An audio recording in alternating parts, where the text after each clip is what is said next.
मैंने है ना वो क्लीस को बनाने का प्लान फेल किया और मैंने आइडिया लगाया कि हम हमारे जीएनजी का ऊपर का ये पार्ट है ना वो ही अलग कर देते हैं और मेटल के बेब्लेड मेरे पास है ना पहले उसकी एक डिस्क है, उस पे ऐसे उल्टी करके ऐसे इसको लगा देंगे और ये ऐसा चक्कर डी जैसा है ना वो यहाँ दिखा है कन छेद वहाँ से डाल देंगे और ये हो गया। और गाइस मेरे पास दो ऑप्शन है जो आपको कमेंट में लिखने हैं क्योंकि अब कमेंट खुल चुका है। तो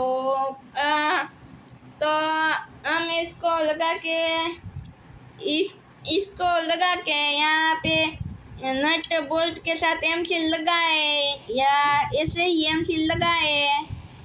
नट बोल्ट के साथ नट बोल्ट यहाँ पे लगाए कि सिर्फ एमसील लगाए वो कमेंट करके बताइए अभी के अभी, क्योंकि कमेंट खुल गया है।